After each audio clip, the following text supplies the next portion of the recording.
Hoy nos vamos a seguir nutriendo de una cultura ancestral. El maestro Padma Lochan nos hablará hoy del Sol, del viaje que realiza el Sol a través del modelo de la Tierra plana, es decir, del analema solar. Según cuentan los textos védicos, según el Bhagavatam, el Sol tiene dos ejes. El primero de estos ejes está situado en la montaña Manasotar y el último de estos ejes está en el último anillo de los 7 anillos de Bhumandala, en la montaña de Loka Aloka, y que refracta, según los Vedas, la luminosidad del Sol como si fuese un espejo. Padma Lochan nos contará hoy también la historia que cuentan los Vedas sobre la caída del Ganges celeste sobre la cima del monte Meru y el nacimiento de los 4 ríos. Bienvenidos a todos a una nueva clase de cosmología védica con el maestro Padma Lochan.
Hola Padma, ¿qué tal? ¿Cómo estás? Bien, María, bien, bien. Muy aquí con harto ánimo de seguir exponiendo la cosmovisión ancestral de los Vedas. Muy bien. Bueno, buenos días para ti, porque sé que con el cambio de horario para ti ahora es por la mañana en Chile, así que te agradezco mucho también el esfuerzo que estás haciendo, porque sé que no es fácil entre la diferencia horaria, el tiempo que también dedicas para preparar estas sesiones, tienes que renunciar a otras cosas importantes para ti y además, bueno, surgen siempre temas personales cuando no uno se cambia de casa, así que te agradezco muchísimo todo el esfuerzo que estás haciendo, Padma, de verdad. No, con gusto, María. Feliz también de poder exponer algo tan hermoso a las personas que sé que en este momento están escuchando. Mm. Sé que hay muchas personas que recién se integran con el tema de las culturas ancestrales y cómo podían concebir mundos tan diferentes a como se nos fue enseñado en la escuela. Pero esa es la tarea de nosotros aquí con María, tratar de explicar de la mejor forma a todos ustedes y acercar estos conocimientos que de alguna manera pues no se incluyen en la cátedra normal, no se incluyen en las escuelas y eso, y son culturas muy bonitas. Mm. Bueno, decirte que yo aún estoy procesando toda la información y el conocimiento que compartiste en la clase anterior. De hecho, después de escucharte, de volver a ver el vídeo, a mí me surgieron preguntas y pensé, bueno, seguramente lo que a mí me ocurre también le pasa a las personas que nos pueden estar escuchando. Y por eso también estuvimos luego hablando y creo que es una muy buena idea que todas las personas que sigan estas sesiones, estas clases contigo y que también tengan preguntas y tengan dudas sobre todo lo que expones, nos hagan llegar esas cuestiones, ¿vale? Así que invitamos a toda la gente que sigue estas clases a que abiertamente nos hagan preguntas y las pueden hacer de dos maneras. Pueden escribirnos directamente en la cajita de comentarios de cada uno de los vídeos de YouTube y yo iré recopilando todas estas preguntas que te hacen, ¿vale? O también nos pueden escribir un correo electrónico en info.cuestionando@gmail.com, que es el correo electrónico que tengo asociado a este canal de YouTube. Y todas las preguntas que me vayan llegando, igual luego podemos hacer una clase extra de preguntas y respuestas para que también nos aclares dudas que vayan surgiendo, porque la información que compartes es densa y necesitamos como un tiempo también bueno, para ir interiorizando y para ir también integrando toda esta nueva cosmovisión, ¿no? que nos compartes. Así es, María. Celebro tu gran idea porque en realidad uno se da cuenta, ¿no? A veces sucede en muchos lugares que he ido donde me ha tocado exponer, no sé, con grupos de personas, con Ramón Freire en alguna oportunidad, con Guillermo Gut. Y hay veces se exponen temas que uno como investigador o como terraplanista, uno está muy familiarizado. Pero uno se da, mira a las personas que están muchas veces sentados en las sillas y yo veo que en sus caras, no, como tú decías, se está procesando todo. Mm, Y uno dice, y uno termina la exposición y muchas personas aplauden y muchas personas agradecen, pero muchas veces me ha tocado hacer el ejercicio de preguntarles qué opinaron y me doy cuenta que no habían entendido el tema, no lo han asimilado.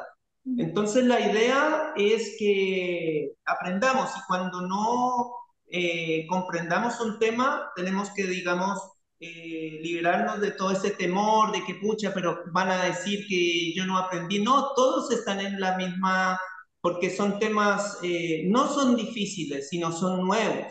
mm. Entonces nuestro cerebro va a ir asimilando estas cosas, así que no tengan ningún temor, no es ninguna molestia, nosotros siempre vamos a estar aquí para responder, porque la idea es que esto se asimile, no solamente, wow, estuve en una charla donde se hablaron de temas súper interesantes, pero también eran súper extraños. ¿Y qué fue lo que aprendiste? No, nada, que la Tierra era plana, pero no sé por qué, y no sé por... No, la idea es ir asimilando esto, y lo que no entendamos o lo que no estemos de acuerdo, pues hay que manifestarlo. Eso. Exacto. Ujú, muy bien. Genial. Pues bueno, si te parece, vamos a entrar en materia en esta tercera sesión que tenemos hoy. Y para empezar, bueno, hoy si quieres empezamos un poco por el tema de los anillos, que sé que querías terminar de hablar del tema de los 7 anillos y luego también entramos en el tema de esas dos montañas que son tan importantes, ¿no? Por un lado Manasotar y por el otro lado está la montaña de Loca Loca, ¿no? No sé cómo se pronuncia, ¿lo digo bien o no? Nunca lo sé. ¿Sí? Vale, pues si quieres empezamos por ahí y nos cuentas un poquito cómo se va forjando esa cosmovisión védica de los 7 anillos. Sí, correcto.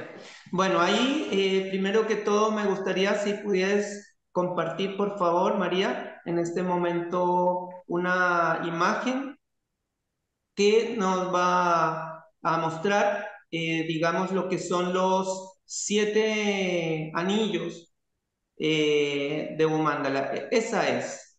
Entonces ya recordamos la palabra Bumandala, ya lo mencionamos en una vez anterior. Bu, la palabra Bu significa tierra, ¿sí?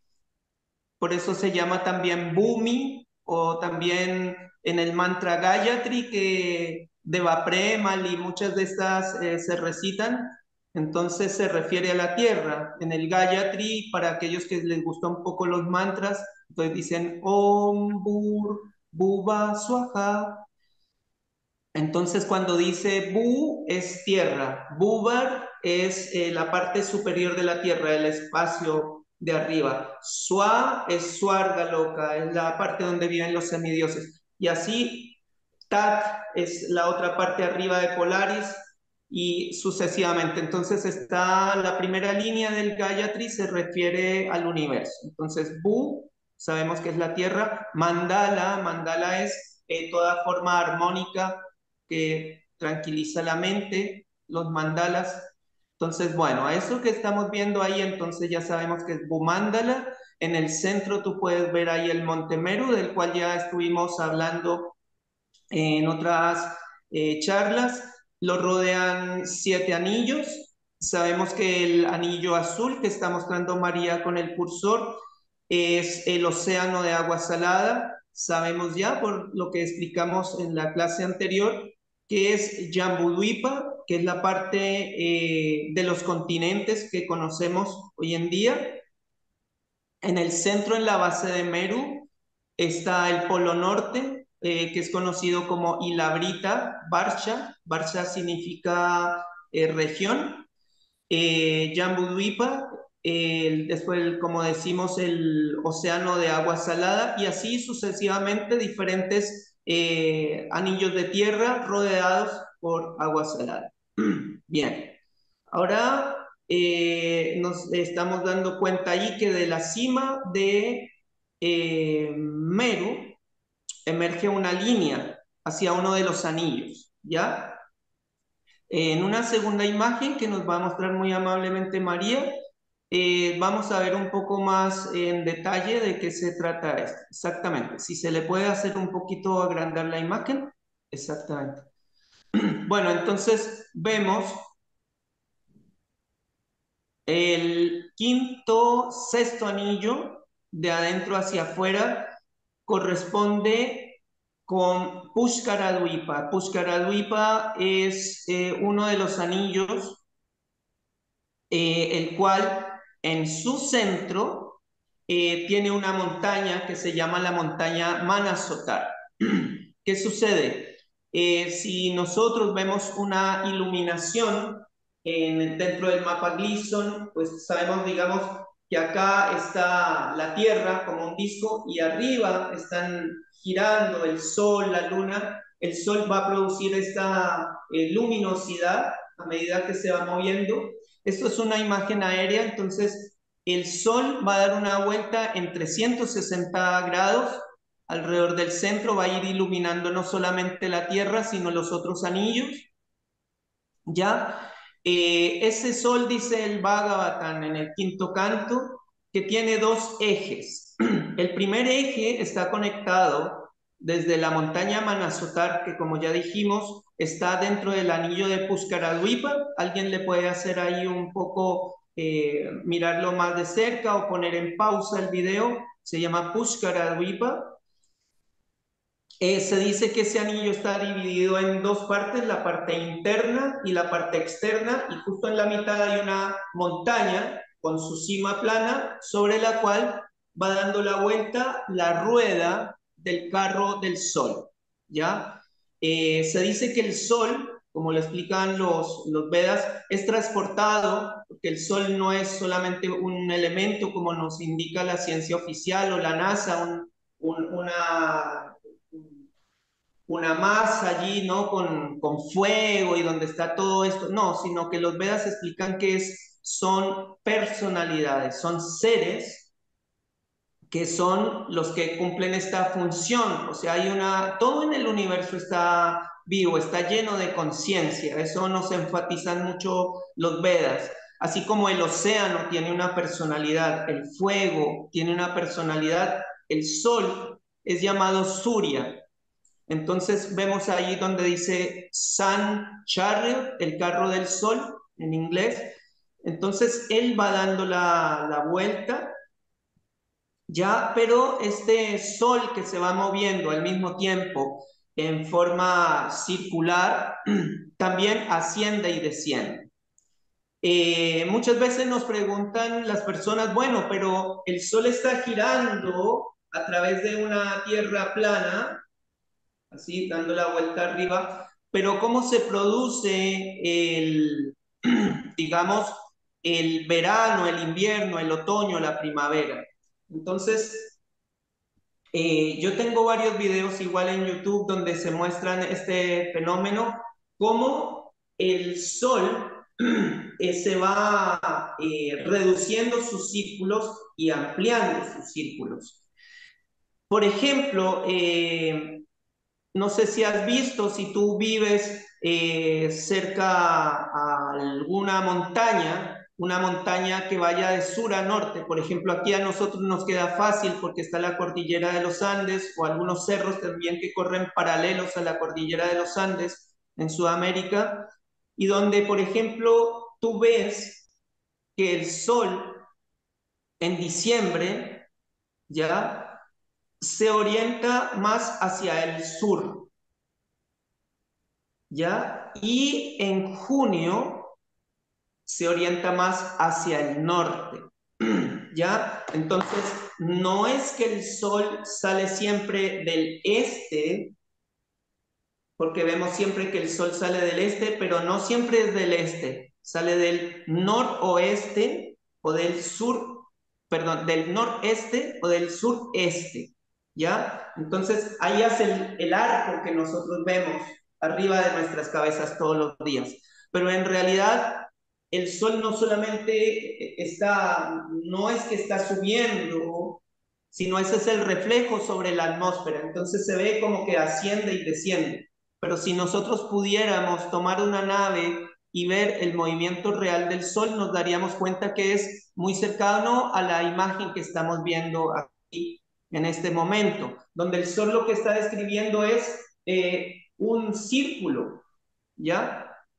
Pero desde nuestra perspectiva lo vemos como que sube y baja. Lo que se aleja normalmente tiene una tendencia a bajar, ¿ya? Entonces, bueno, es un tema bien interesante, son las perspectivas, ¿ya? Estamos hablando de grandes distancias. Entonces el Sol se mueve, gracias, sobre esta montaña Manasotar. El primer eje le permite al Sol subir, es decir, cuando el Sol llega a junio, el Sol sube en su carruaje por ese primer eje. Entonces nos va a ocasionar en el 21 de junio lo que es el solsticio de verano para aquellas personas que viven en el hemisferio norte. En el caso de María allí en España, pues ustedes saben que por junio ya empieza a llegar el calorcito, o sea, en realidad está haciendo, va a ser un gran calor el 21 de junio, ¿no es así, María? Así es. Entonces, pero para nosotros que estamos en el hemisferio sur, es decir, alejados del centro, nosotros vamos a experimentar lo totalmente opuesto, vamos a experimentar gran frío porque la iluminación del sol en ese momento está concentrada más hacia el centro. También observamos que no solamente hacia el centro, sino que el sol en ese momento está más alejado de la Tierra.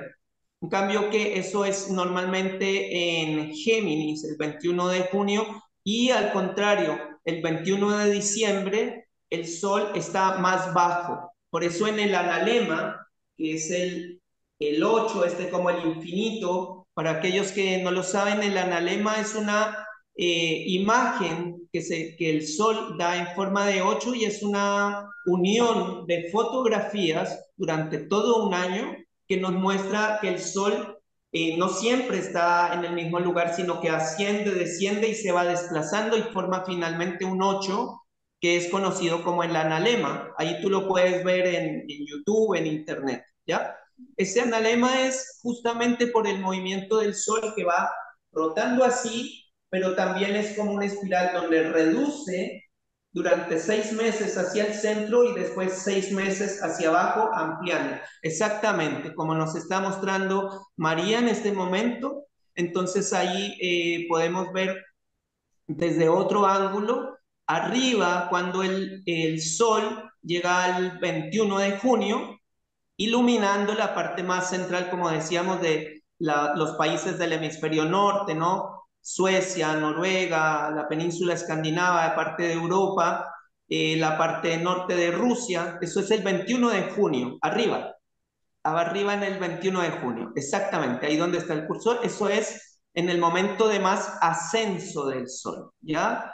Después el Sol se empieza a describir una espiral y va al equinoccio. Equinoccio significa cuando de equal, de igual. Entonces, cuando el día y la noche son exactamente igual, tanto en el hemisferio norte como en el hemisferio sur.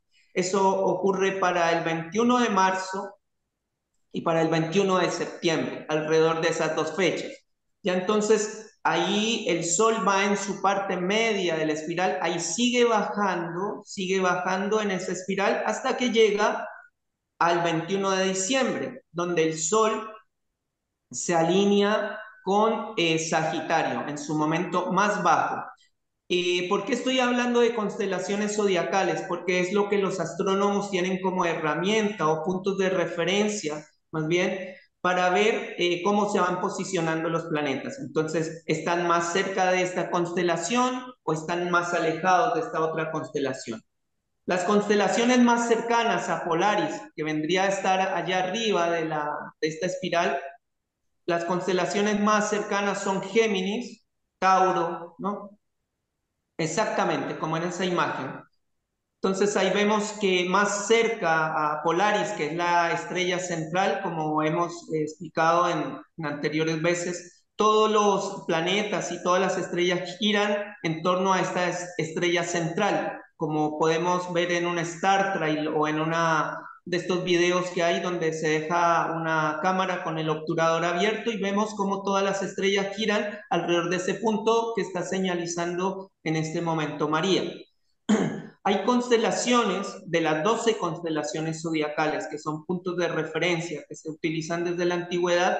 Nos damos cuenta que Géminis y Cáncer son las más cercanas a Polaris. Entonces, ya un astrónomo o un observador o tú mismo sabes que cuando el Sol está pasando por constelación de Géminis o de Cáncer, que eso normalmente es en junio, sabes que el Sol está haciendo una espiral, un movimiento más reducido, sus espirales son más cercanas al centro, ¿ya?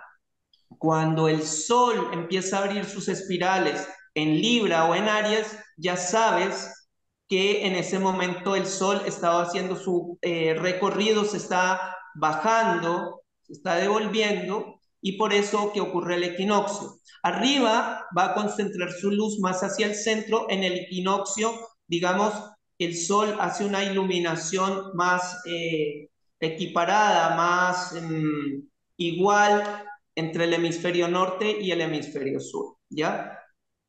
Y finalmente entonces hace un espiral más grande cuando llega ahí en las constelaciones que son más anchas, que están más alejadas de Polaris, como son Sagitario y Capricornio.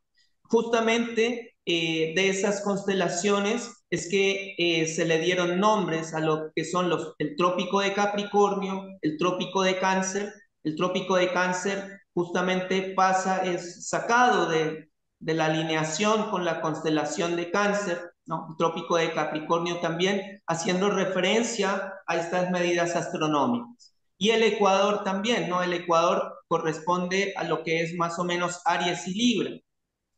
Entonces, de esa manera, la astronomía ha marcado muchos de los digamos, líneas que se han trazado aquí geográficamente sobre la Tierra. Entonces, vemos ahí, yo creo que con esa imagen, María, ¿qué te parece? ¿A ti te queda claro? Sí, sí, me queda clarísimo y además creo que entender precisamente el analema solar, creo que es una de las primeras cosas más básicas para empezar a comprender esta nueva cosmovisión, ¿no?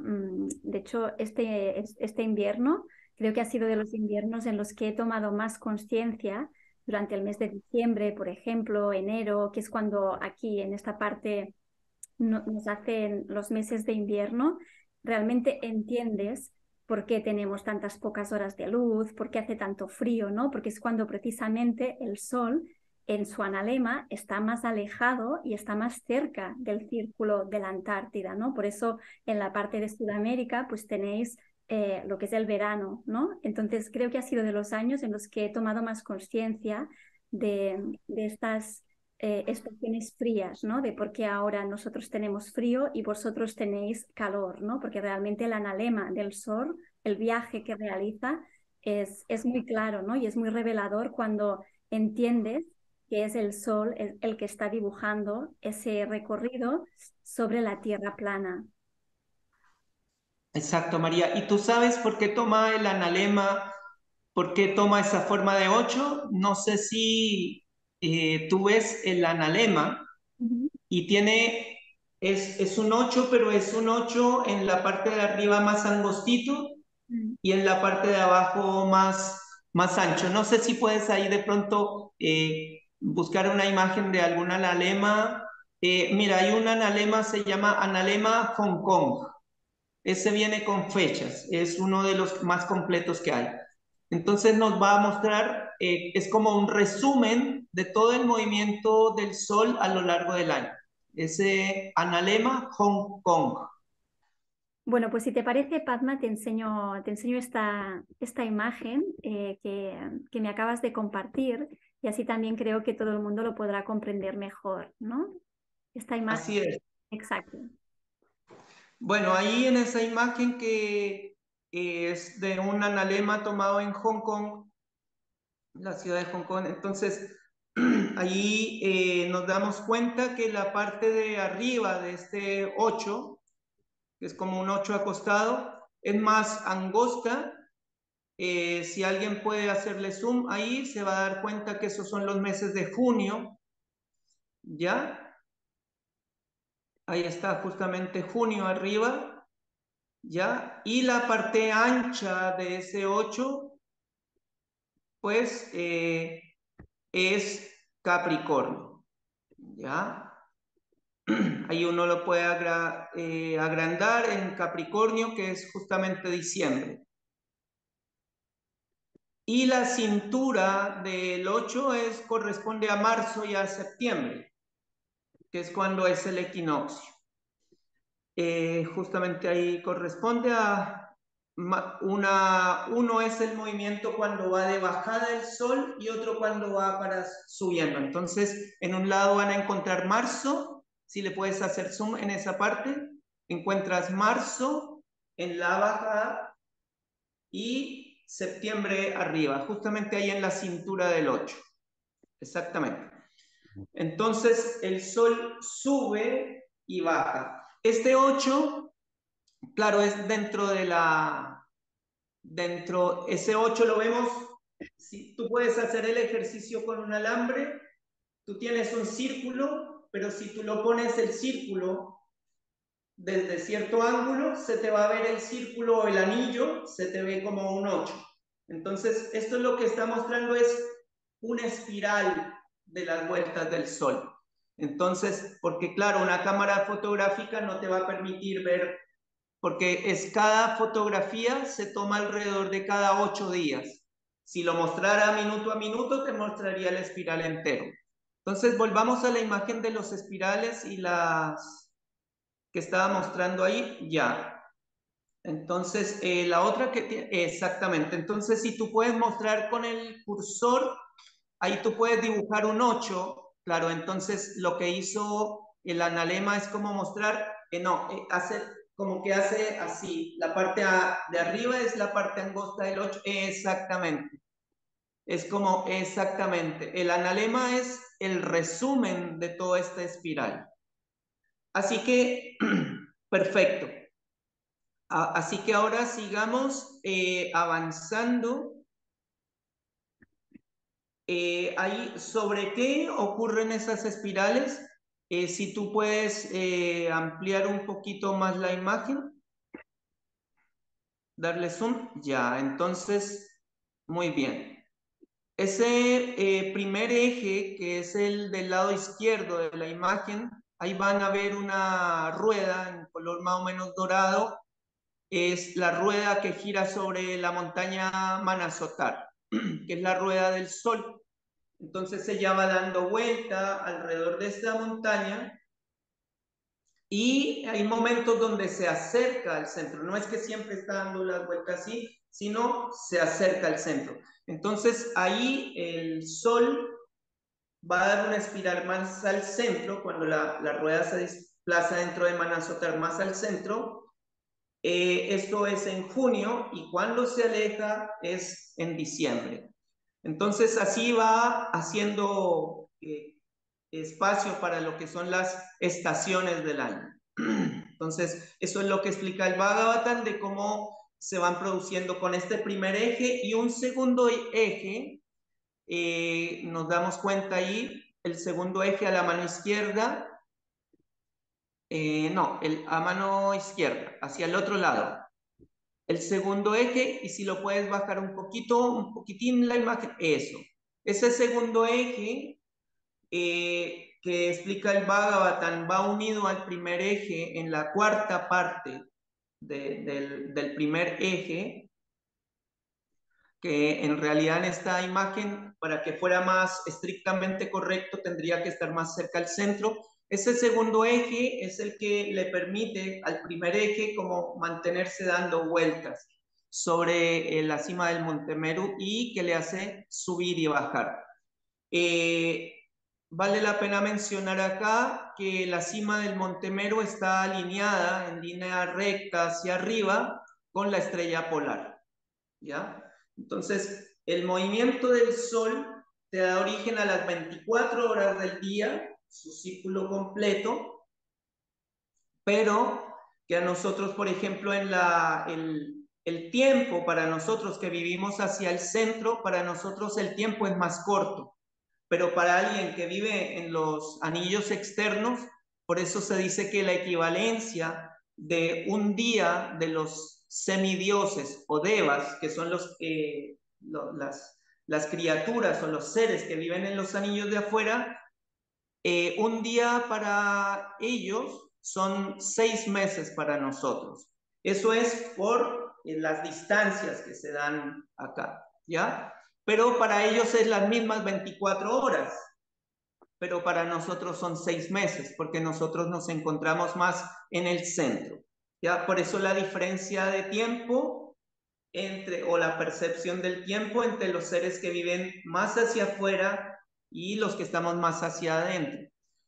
También vale la pena mencionar que el día para los seres, los devas, que viven como del ecuador celeste hacia arriba, que es la punta, la línea punteada que hay ahí en el centro, que se llama ecuador celeste.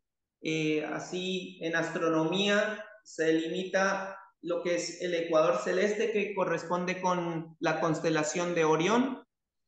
De ahí para arriba son la parte celestial y de aquí para abajo la parte, digamos, menos celestial. El día para los semidioses es cuando el sol va, digamos, de marzo a junio. Ese es el día para los devas, los seres evolucionados. Y la noche es cuando va de septiembre a diciembre.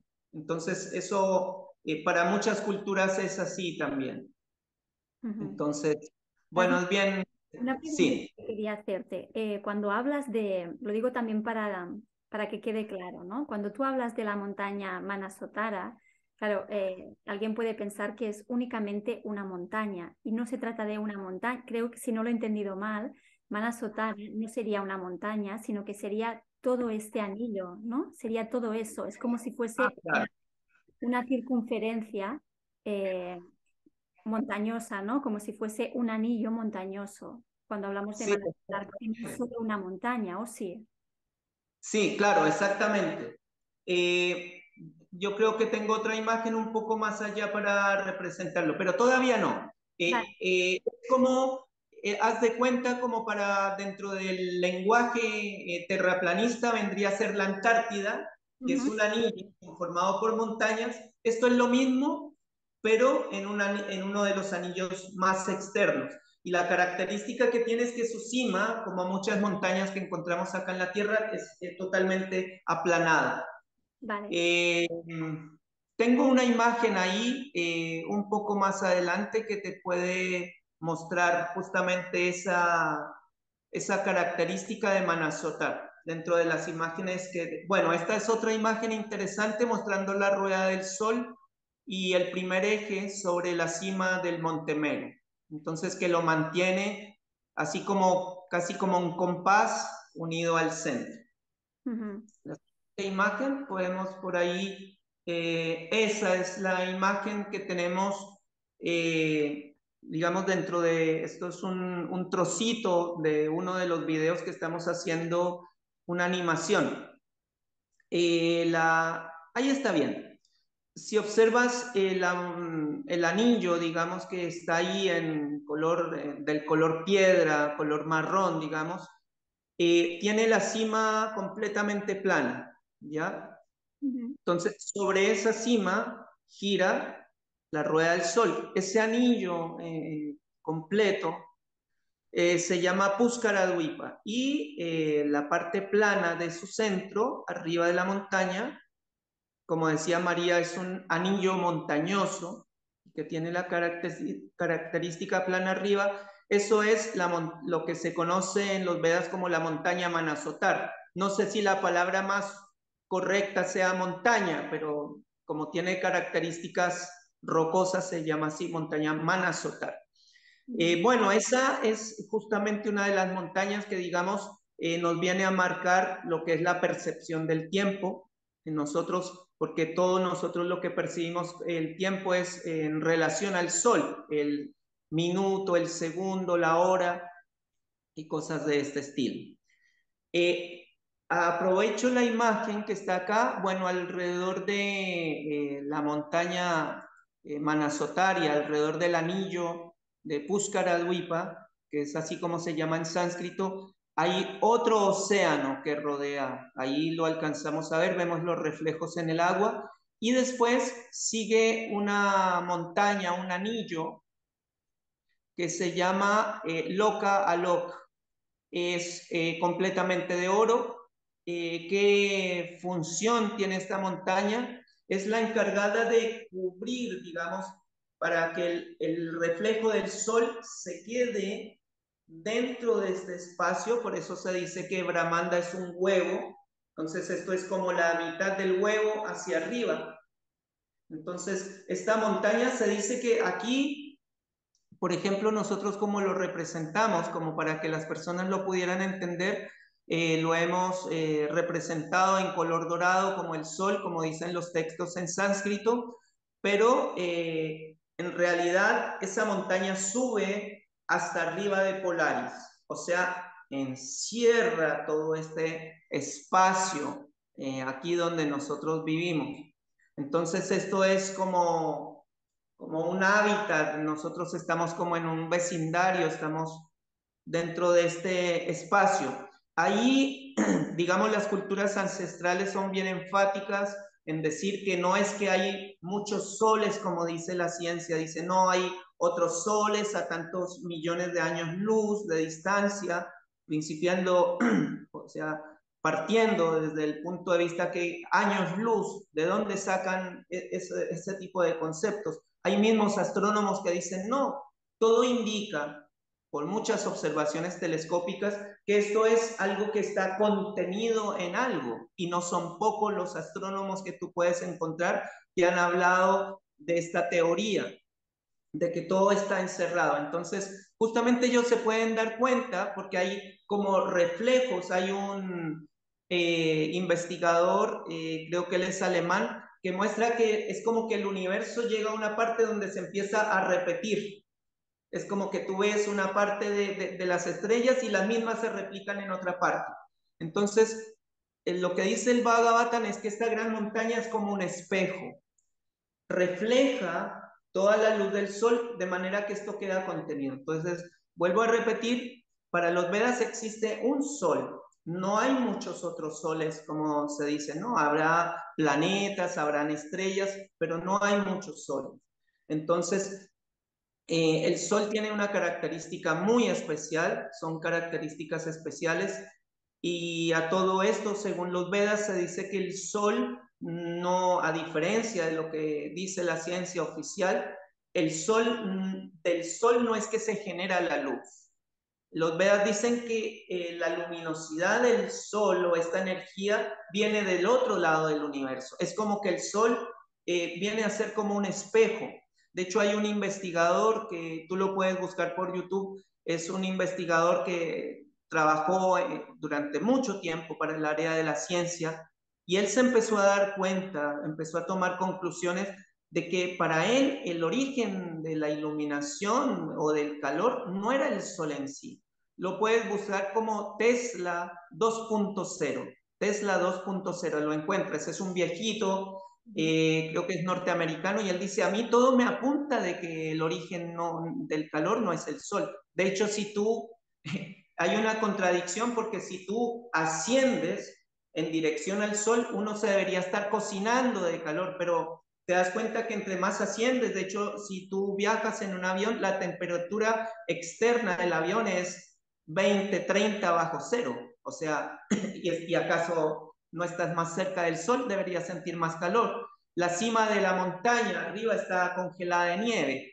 Entonces, ¿qué es lo que sucede ahí? Más bien el sol es el que viene, tiene una radiación que, como decíamos, se refleja, la refracta aquí sobre la atmósfera y entra en contacto con diferentes gases que están en diferentes alturas. Es como cuando el neón, el gas neón, entra en contacto con la electricidad, se enciende. De ahí vienen las luces de neón que utilizan para la publicidad y todo eso. Entonces, lo mismo sucede con los diferentes gases que hay en la atmósfera. De hecho, hay muchos experimentos mostrando esto, o sea, la luminosidad y los diferentes colores que nosotros experimentamos o vemos, es en realidad el contacto de los gases con cierta electricidad, que es lo que produciría el sol. Entonces, nos cambia todo el concepto de ideas preconcebidas que nos han allí sembrado desde niños y nos muestra un modelo que funciona perfectamente, pero de una manera diferente. Entonces, ahí vemos montaña Manasotar a la derecha, a la izquierda la montaña Loca Loca. Y eso. Y no sé si se entiende, María. Sí, sí, a mí me ha quedado claro, así que sí, sí, podemos seguir avanzando. Perfecto. En esta imagen vemos allí lo que bien decía María, me pareció muy bueno, que la montaña Loca Loca no es que en sí una montaña, sino a lo lejos vemos ahí como en el horizonte, casi llegando al horizonte, bueno, al fondo vemos la montaña Loca Loca, y antes de esa montaña vemos a Manasotar ahí en color marrón. Entonces, no es que es una montaña en sí, la montaña Manasotar es plana en su cima, eso le permite a la rueda del sol dar vuelta. Eh, Ahí se ven los diferentes anillos, se ve Monte Meru al centro, como lo hemos explicado varias veces, y la Tierra ahí alrededor. Eh, Muy bien. Padma, como, para seguir un sí. poco, si quieres añadir algo más del tema de la zona de los siete anillos, pero creo que también estaría muy bien que empezáramos un poquito a comentar el, el tema de ese nacimiento del Ganges, ¿no? Porque nos apuntabas en la anterior clase el tema de, bueno, del nacimiento de estos cuatro ríos, ¿no? Y me gustaría que nos contaras esta historia de cómo nace el río Ganges, ¿no? Este río tan importante y tan sagrado que está en la India y cuál es la relación que tiene con el monte Meru. Exactamente.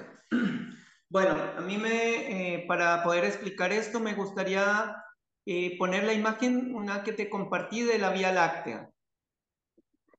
Para empezar ya, ahí vemos una imagen bien bonita de una persona ahí estirando sus brazos, observando el cosmos, un momento muy, muy alegre, ahí sorprendiéndose de la naturaleza del cosmos.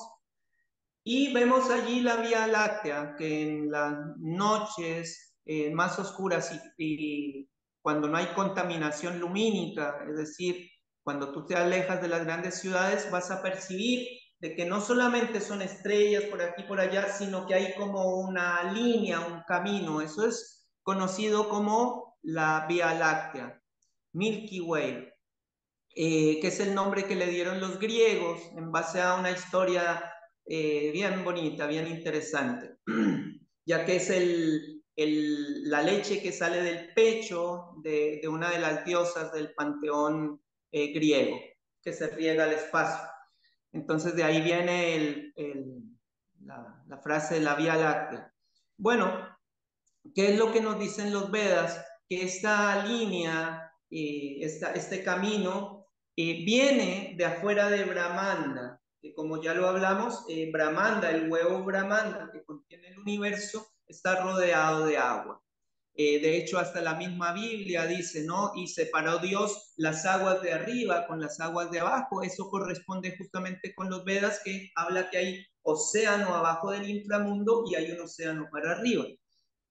Entonces, aquí la ciencia oficial lo que nos dice es que la Tierra está girando alrededor del Sol y el Sol se está moviendo en las partes exteriores de la Vía Láctea y que esto según el Big Bang, entonces que se originó todo y está todo así. Pero en realidad eso es una visión, un punto de vista desde la parte astronómica con todas las limitancias que tiene, pero visto desde las canalizaciones y que para mí son más válidas, porque estamos viendo con los ojos del espíritu, ellos lo concebían como un gran río.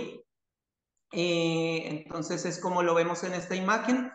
Vamos a ver otra imagen, un poquito más viendo lo que explican los Vedas. Es que esto cae, este río, exactamente, esta es una imagen más astronómica.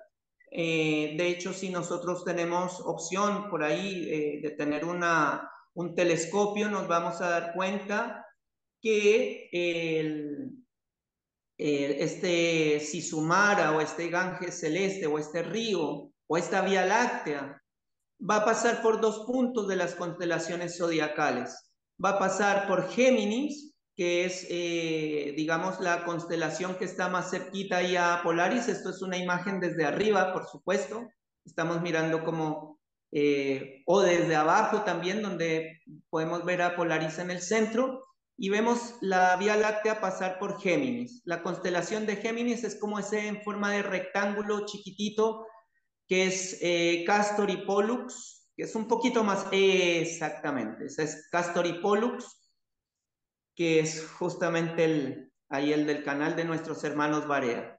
Entonces, que son ahí los dos gemelos, ¿ya?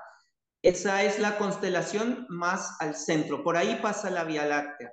Si seguimos el recorrido de la Vía Láctea, un poco nos alejamos, María, y con el cursor nos puedes mostrar hacia el otro lado, hacia el otro lado. Hacia el otro lado, entonces va a tener contacto con Sagitario. Exactamente, esa constelación es la constelación de Sagitario al lado de Escorpio. Entonces, la Vía Láctea nos va a cruzar esos dos puntos. Entonces, en un momento de la noche vemos como la Vía Láctea cruza por Escorpio y en otro momento de la noche, a medida que va girando la Vía Láctea, nos muestra cómo es su paso por entre Cáncer y Géminis. Entonces, esa es una imagen desde un ángulo, desde un punto de vista. La parte más angosta de la Vía Láctea nos indica por perspectiva que es la parte más alta de la Vía Láctea y la parte más ancha, cuando tú estás observando algo o alguien sabe de pintura, las partes más grandes y con más detalle indica que algo está más cercano a nosotros y lo más lejano se ve más pequeñito. En un río, cuando estamos de cerca, se ve muy ancho, a la distancia se ve como un hilito. Eso mismo, por deducción y por lógica, es lo que ocurre con la Vía Láctea. No es que estamos en una orilla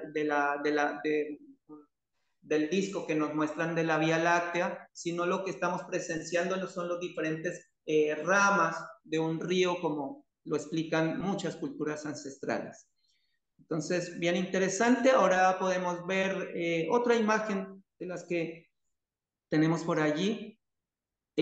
Bueno, en esa imagen es bien interesante porque en los Vedas a la Vía Láctea se le llama la forma Sisumara. Sisumara se refiere a la imagen de delfín. ¿Ya? Como vemos un poquito en la imagen de arriba, no sé si le puedes hacer un poquitín de zoom. Sí, eso. ¿Y la puedes bajar un poquitito? ¿Qué les parece a ustedes? ¿A qué se le parece esa parte de la Vía Láctea? ¿A qué se te parece a ti, María? Pues no Se sé. parece, Mm. si tú ves la parte ahí donde tienes el cursor, esa es la parte del hocico del delfín y un poquito más atrás está el ojo del delfín y el resto del cuerpo del delfín. Por eso se llamaba Sisumara, la forma del delfín. Ahora Ahora lo, lo puedes. sí, ahora lo veo. Además, esto sería la cabeza. Sí, exactamente, la cabeza. Intentaba visualizar el delfín al revés y no lo veía, claro. Sí, sí, sí. Sí. Eh, entonces es bien interesante. Bueno, los nativos de Norteamérica, justamente un poquito más allá de la cabeza del Sisumara, está el Dark Horse, ese caballo oscuro que identifican los nativos, los Hopi, los Lakota, los nativos de Norteamérica. Pero todos lo identifican como un gran río. De hecho, los egipcios también hablaban del Nilo celeste, de un gran río que descendía. Entonces, nosotros en el tiempo somos como los insectos que en la mañana nacen y a mediodía mueren. Dentro de este pequeño intervalo de tiempo de la humanidad lo vemos como algo estático, pero si programáramos y viéramos a través de los siglos, veríamos que eso en el fondo tiene un movimiento. Es bien interesante. Eh, Aquí trae algunas citas del Bhagavatam en las partes que describe la Vía Láctea. Alguien lo puede identificar. Ahí lo ves, un poco la Vía Láctea más completa. Sí. Podemos seguir avanzando Dándonos con otra. comentar, Sí, bueno, cuéntanos esta historia, ¿no? Esta historia como mitológica de cómo ya, perfecto. nace el río Ganges, ¿no? De ese dedo que perfora el huevo, ¿no? El huevo cósmico. Claro. Bueno, ahí viene una historia muy bonita, justamente. En ese tiempo hubo un avatar que se llamó Vamanadeva. Se dice que había un emperador en ese momento en Asia, se llamaba Bali Maharaj. Bali Maharaj era una persona que venía de un linaje muy especial, de un linaje bien espiritual. Entonces había este emperador que era bastante injusto, a decir verdad, con todas las personas, pero venía de un linaje donde un abuelo de él había sido muy espiritual. Entonces hasta eso también es una paradoja, algo bien importante, porque a veces tú puedes ver a alguien muy negativo, pero dentro de su linaje hubo alguien muy espiritual y eso le hace en ciertos momentos tomar decisiones acertadas, a pesar de su naturaleza negativa. Entonces, como el yin y el yang, todo lo negativo tiene algo de luz y lo de luz tiene algo de oscuridad. Entonces, este Bali Maharaj, de hecho hay una parte en Asia que se llama Bali, ¿no? Allá en Indonesia. Entonces Bali era una persona que en cierto momento se quiso, a pesar de su carácter cruel en algunos aspectos, quiso mostrar su generosidad. Entonces llamó al pueblo y le dijo, bueno, yo como rey, hombre generoso, quiero dar acá un regalo a cada uno de ustedes. Entonces las personas iban, pedían, no sé, oro, otros pedían ropas, otros pedían aquí, allá, tierras, etcétera. Y fue así que dentro de la fila de personas iba un pequeño monje, que todo esto era muy enano, muy chiquitito, con un paraguas, y él iba ahí, y cuando avanzó la fila y él llegó ahí, el rey lo miró y le dijo, ¿y tú qué es lo que vienes a pedir acá? Dijo, ¿qué quieres? ¿Riquezas? ¿Mujeres? ¿Qué es lo que tú quieres? ¿Acaso quieres un cargo aquí en la corte? Se ve que eres alguien muy inteligente, tú por tu mirada no te había visto, pídeme lo que quieras. Y así él dijo, mi querido rey, solamente deseo 3 pasos de tierra. 3 pasos de tierra, pero ¿cómo? Todo el mundo me pide grandes cosas, pero si yo soy dueño de miles de hectáreas, de kilómetros de tierra, ¿y cómo me pides 3 pasos de tierra? Y él dijo, sí, es mi deseo, 3 pasos de tierra. Pero ¿cómo no tienes un poquito más de ambición? Pero está bien, yo te voy a complacer con tus 3 pasos de tierra. Y él le dijo, ¿estás seguro que me vas a poder dar 3 pasos de tierra? Por supuesto, si tengo tierras en gran cantidad. Se dice que el maestro espiritual de él, que era Sukracharya, le dijo al rey, ten cuidado porque los astrólogos me dicen que este no es un enano no común y aquí hay una trampa de Vishnu, algo, quieren darte una lección, no accedas a nada, no le des nada, ni un milímetro.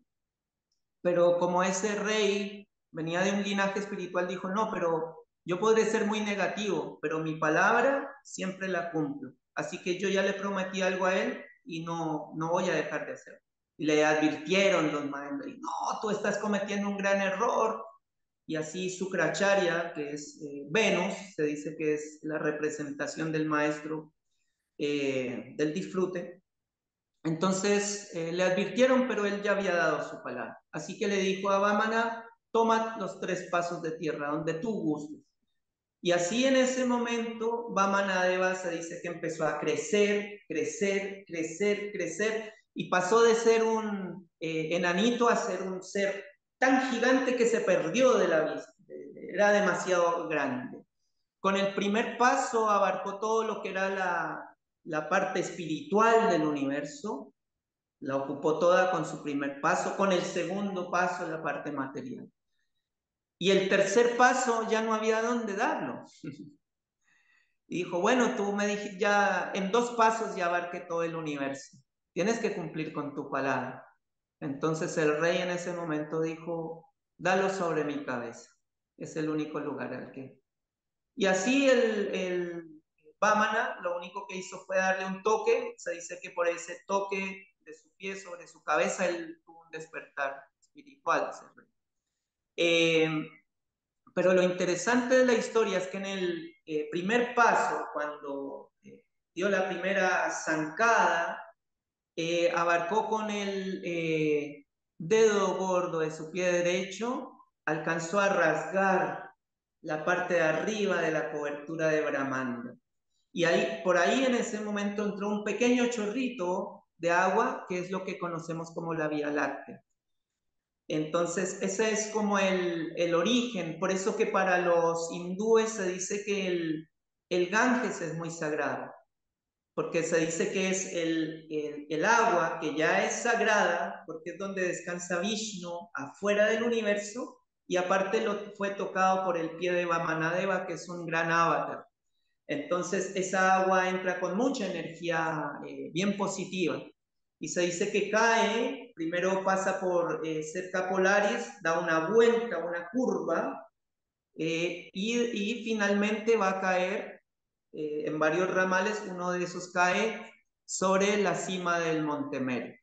Y sobre la cima del Monte Meru se divide en 4 direcciones. Una de esas direcciones al sur es lo que viene a llegar sobre los Himalayas y es el nacimiento del Ganges.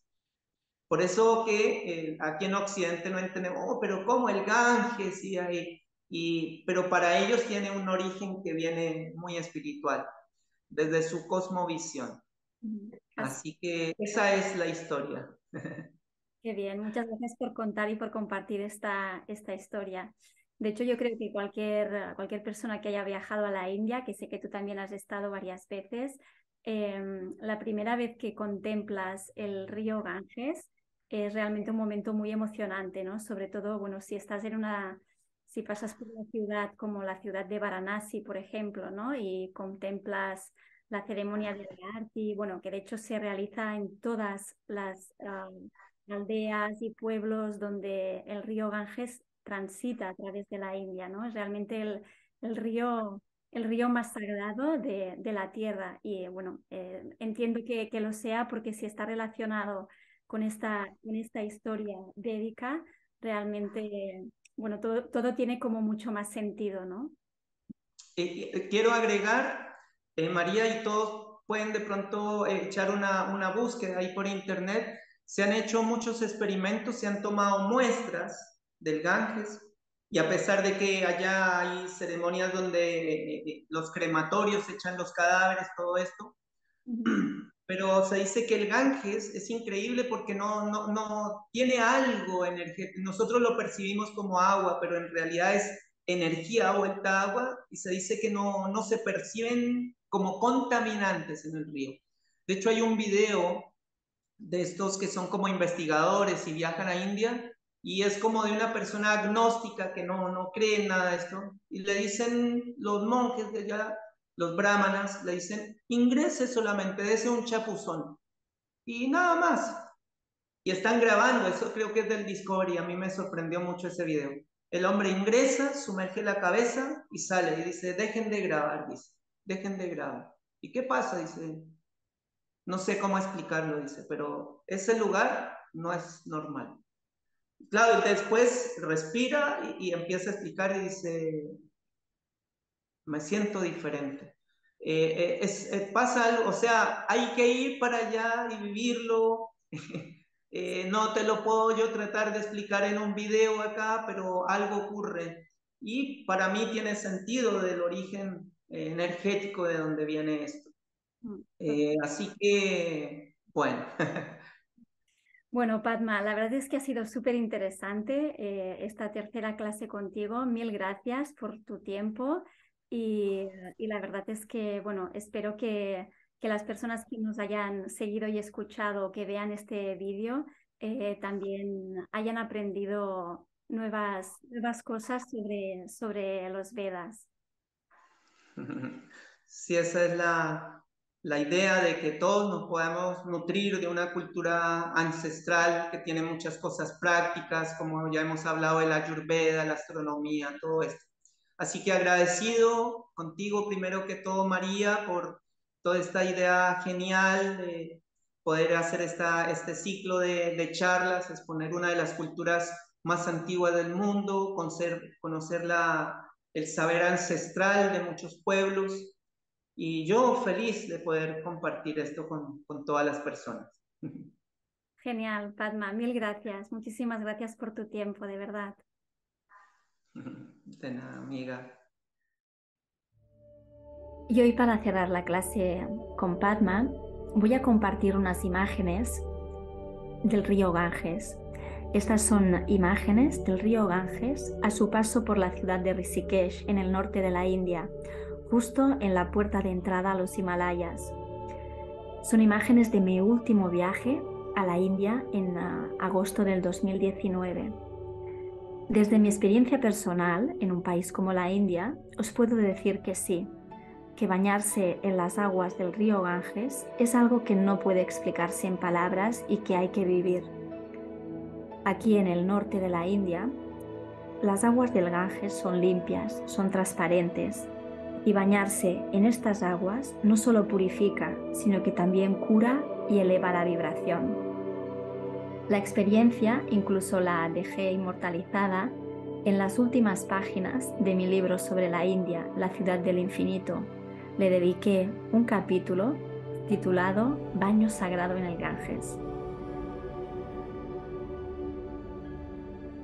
Gracias, Padma Lochan, por compartir con nosotros tu sabiduría ancestral.